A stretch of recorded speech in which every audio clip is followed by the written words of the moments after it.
Diego. 12 rounds of boxing scheduled for the IBA World Championship and the IBF Junior Lightweight World Championship elimination. Introducing to you first on my right, he is fighting out of the red corner, wearing white trunks with red and blue trim, representing Team Freedom and Miami, Florida, by way of Guantanamo, Cuba. He weighed in at the junior lightweight limit of 130 pounds even, a gold medalist in the 1992 Olympics. His professional record stands at 29 wins, 1 defeat, 18 wins coming by way of knockout. He is ranked number 3 in the world by the IBF. Here is the former WBA super featherweight champion of the world, introducing Diego Casamayor.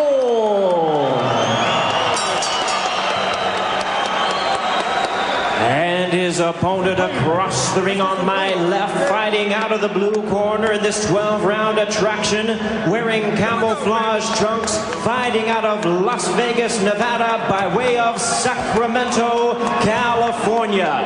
He weighed in at a trim and ready 128 1/2 pounds. His record stands at 37 wins, only 1 defeat, with 31 big wins coming by way of knockout. Currently ranked number 4 in the world by the IBF. Ladies and gentlemen, please welcome the former IBF Junior Lightweight Champion of the world, introducing Diego Corrales. Classic boxer versus puncher, slick versus strong.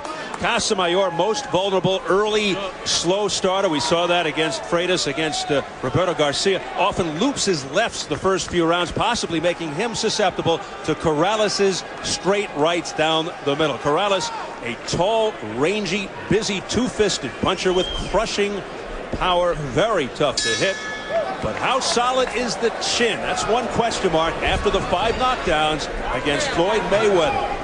But Corrales salivates at the notion of a slugfest. It's not likely for Casamayor to come in and trade with Corrales. That could be a major mistake. You know, I don't know if I've ever done this in all my years of boxing broadcasting, but I'm going to tell you something.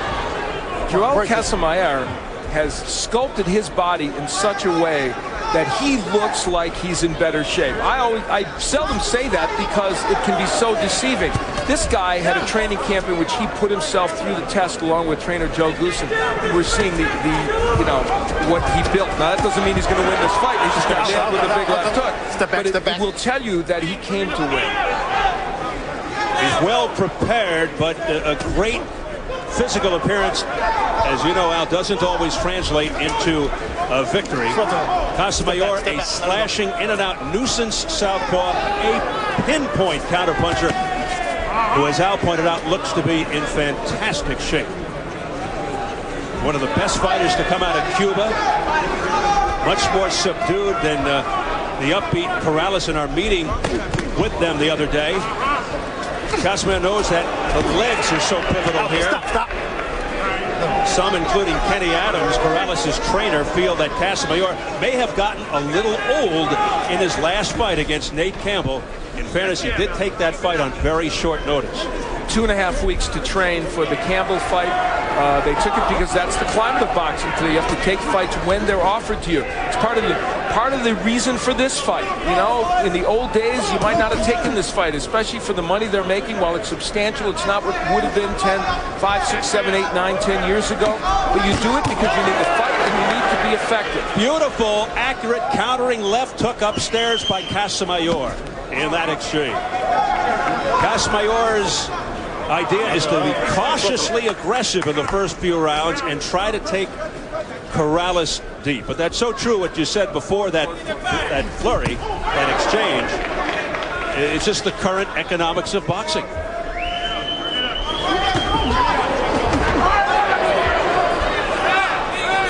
As good as Corrales' power is, he's got to be careful not to swing for the fences. So far, Corrales not cutting the ring off as effectively as he might on Casamayor, but of course, we have a ways to go here. Beautiful jab by Casamayor. I think Casamayor looks very good here in the first round. And Corrales, again, he has to be careful not to go for the home run with every punch. He's got to wear Casamayor down with body work using both hands. He's got to neutralize that speed and footwork and defense and, you know, cut off the ring, stay busy, use the jab, get Casamayor out of his rhythm. Diego, utilize your jab, use your stick more, okay? This guy's trying to hold all day long. We will see a clash of heads that created that cut. What a shame, and it's in a bad spot. They came to their heads came together. It didn't look intentional. It looked like they were both just on the inside, and that created that cut. And we would assume that it was called an accidental clash of heads by Tony Weeks. And if so, it was. Yeah, if so, of course, it could impact this fight. We could be looking at a technical draw if it keeps bleeding over the next round or so like this. It didn't look that critical watching it when it happened, but you can certainly see it's over the eye. Okay, here we go. Keep it clear. And it could become a factor. Ruben Gomez quickly has to go to work. The cut man in Diego Corrales' corner. Watch out for those roughhouse tactics by Casamayor. We saw it in the second half of his fight with Arcelino Freitas when he got very frustrated against Freitas. Out, stop. Round 2, it's scheduled for 12, a 130-pound elimination bout. Casamayor in the white, Corrales in the camouflage. Stop. Out. And of course, that cut bothersome to Diego Corrales. This fight would have to go past 4 rounds for them to go to the scorecards. Anything prior to that, if it was stopped because of the cut, it would be a technical draw or no decision. Casamayor has to hit Chico while he's coming in. That's got to be part of his strategy. He's got to stuff that jab and keep him off balance. Straight left by Casamayor. Chico Morales is doing what he sometimes does in life, and that is fighting a very mechanical, slow-paced fight in which he is not getting his punches off. And you see the left hook there. Corrales is supposed to be stepping to his left and using that left hook as a means of stopping Casamayor from moving that way. He's not doing it. He's just following him around the ring. And against a boxer like Casamayor, that will not get it done. Casamayor looking extremely sharp. A lot of side-to-side movement, trying to confuse the hard-punching Corrales. Corrales looks like he's just trying to measure Casamayor out for one good punch. See, there he used the hook, Corrales, to kind of try and keep him there, but then Casamayor still got to the right. Stop. Boy, that head of Casamayor is coming dangerously close to the eye again. Blood from above the left eye of Corrales from an accidental headbutt in the first round. As heads came together in clash. You can see the blood there. Well, we know that movement and boxing ability gives Chico Corrales some trouble. Clearly, Floyd Mayweather, who is a master boxer, was able to do it. And Casamayor, so far, is doing it. And the blood just making life a little more difficult now for Corrales, but a guy who has been through it all as a youth involved in street gangs in Sacramento, once shot at by the police, which he described as a life-changing experience. So anytime a cop shoots 5 or 6 rounds at you during a chase, that will wake you up.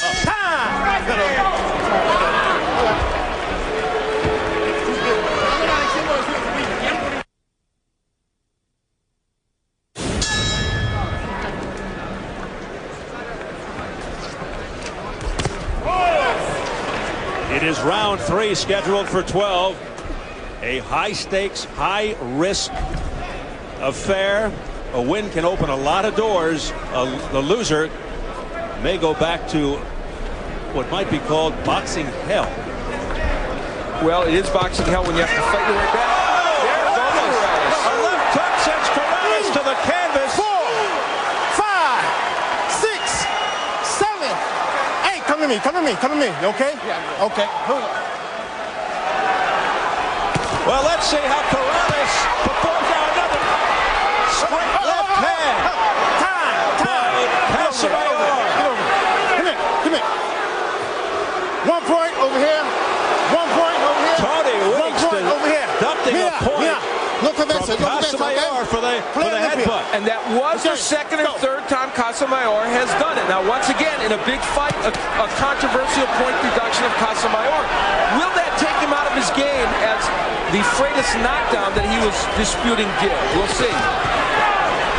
Now, this should play right into Corrales' hands if Casamayor continues to press him because he's the puncher. We'll see. Corrales down for the 6th time, of course, the previous 5 against the other slickster, Floyd Mayweather. A left hand by Casamayor putting him down.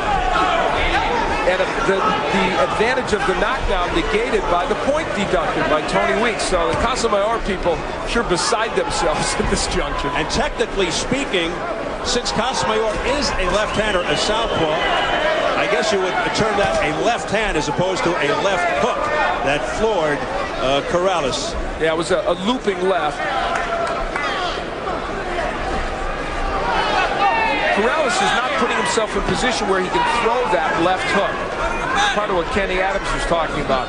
And he's looking for only one punch. Meantime, a welt developing on the right temple of Casamayor. Perhaps also the result of heads colliding, which is his doing. You know, every time Corrales does hit Casamayor, you can feel it making some impact. It's just that he can't do it enough. He's a powerful man, Corrales. When he punches you and hits you flush, body or head. And there's a hook by Corrales after a left hand of Casamayor. So this fight is really heating up.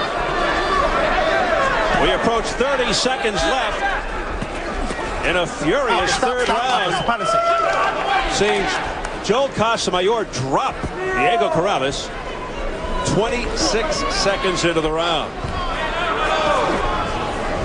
And just 20 seconds later, Tony Weeks deducted a point from Casamayor. So very interesting round to score.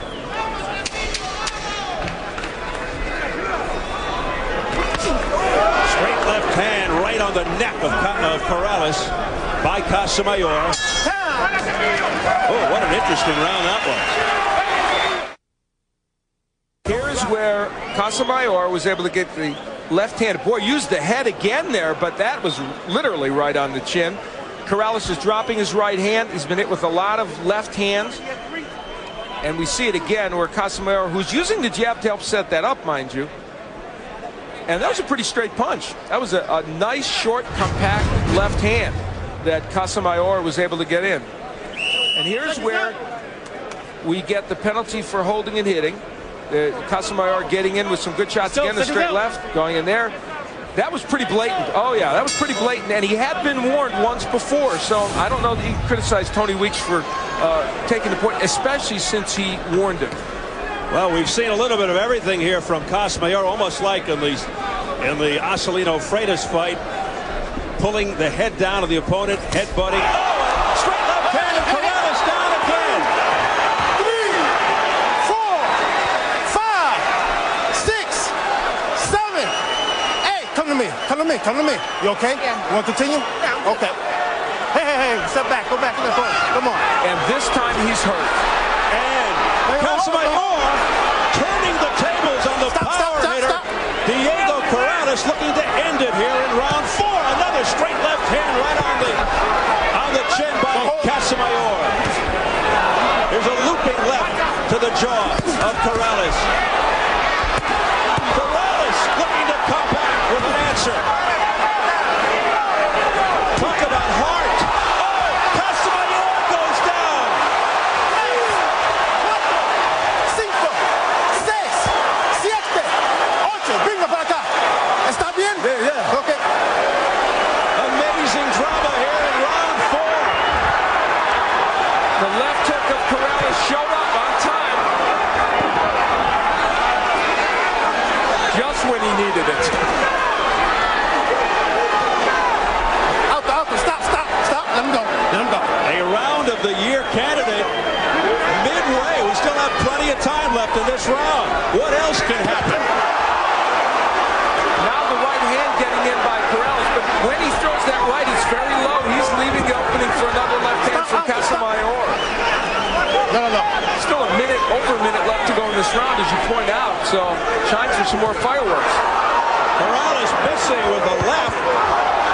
The left hook lands again. That's the difference now. Corrales is throwing that left hook with conviction that he's putting himself in a better position to throw the punch. That's why it's getting in. You can't beat a lefty without a left hook. No one will ever convince me, and that's why Corrales is doing better in this round. Corrales being very brave despite being on the canvas 2 times, going right in on Casamayor and throwing those left hooks. He is unflappable. And that left hook buckled Casamayor again. Corrales just has to step to his left and keep throwing those hooks and do nothing else. He's doing what Kenny Adams told him to do. And he's got that open stance, giving him the ability to throw with either hand, and he does have clout in both. There's a beautiful shot by Casamayor. An open stance that's helping him but hurt him, because that's why I got hit with the straight left hand by Casamayor. So it's a double-edged sword. Wow, what an interesting round. Tremendous round.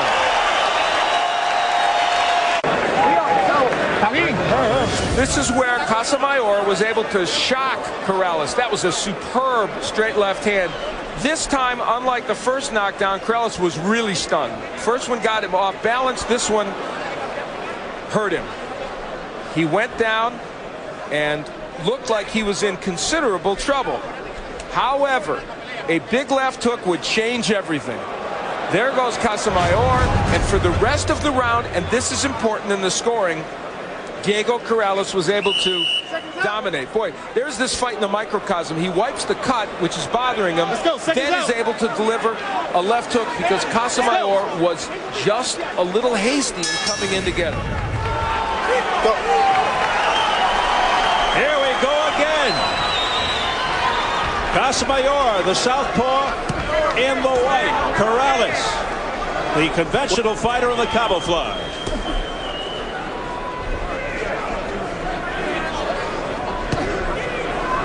Corrales perhaps underestimating the power of Casamayor. But now Corrales coming on, particularly with his best weapon, the left hook. I asked Casamayor the other day if there's a good left hand straight down the middle by Casamayor. Another left hand, boy, that left hand's finding a home by Casamayor. A looping left that also met the chin of Corrales. Press row scoring. Oh, it's tight. As you would expect. And what complicates the scoring of this fight is we had one round, round 3, in which there was a point deducted, but there was a knockdown. Then we had 2 knockdowns in the last round, with one fighter controlling as another fighter controlled this round before, so it's tricky. Casamayor down for only the 2nd time in his career, the first one questionable with Freitas, and the close controversial decision loss. Oh, what a vicious exchange. Casamayor's camp told us they thought he could hurt Corrales, and he has certainly done that. And much as in the Freitas fight, Casamayor, who we thought might be the boxer, has become the puncher. The prevailing opinion was that for Casamayor to win this fight, he'd have to go to the judges. And for Corrales to win, he'd have to knock Casamayor out. But as mentioned before, Casamayor may have the ability to knock out Corrales here. What a switch.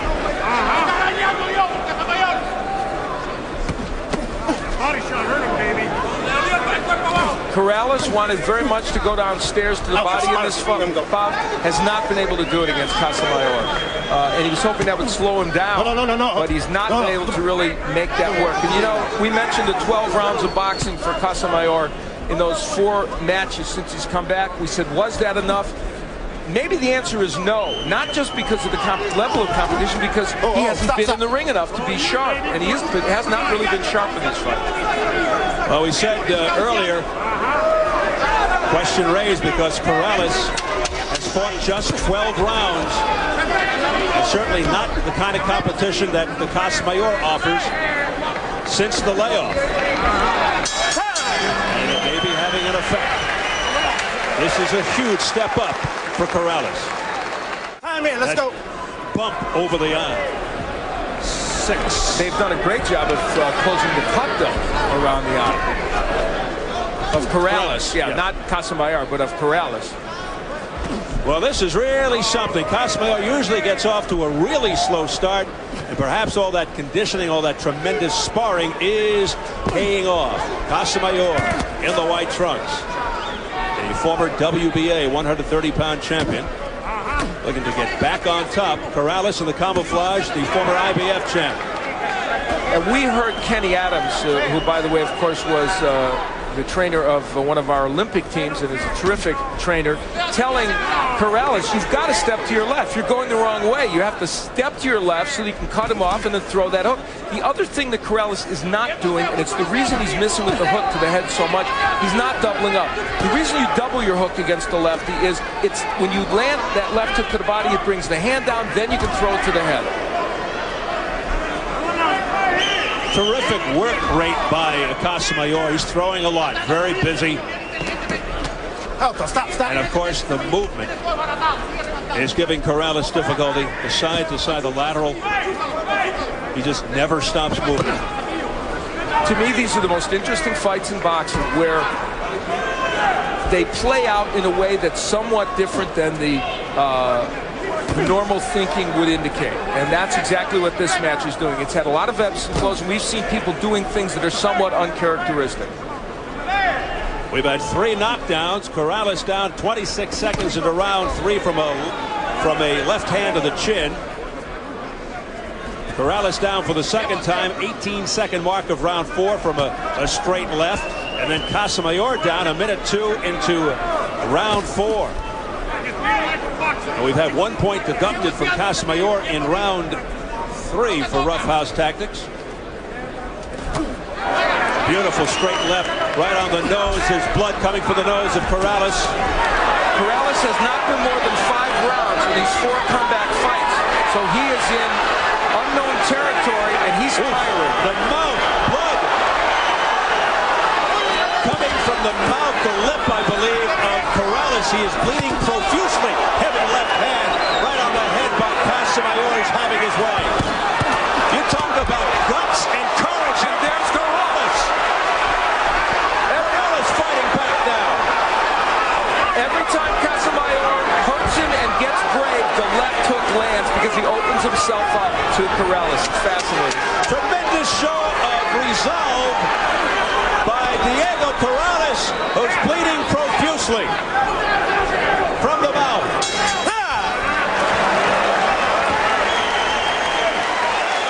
I'm sorry, but this has to stop. No. You give us another round at least. No. I know. T1. 1 round. I'm sorry. 1 more round. No. One more round. From the mouth. Give me 1 round. Come on, be a gentleman. It's bad. Sorry. Give me 1 round. It's too bad. Give me 1 round. That's 2 really bad cuts. Give me 1 round.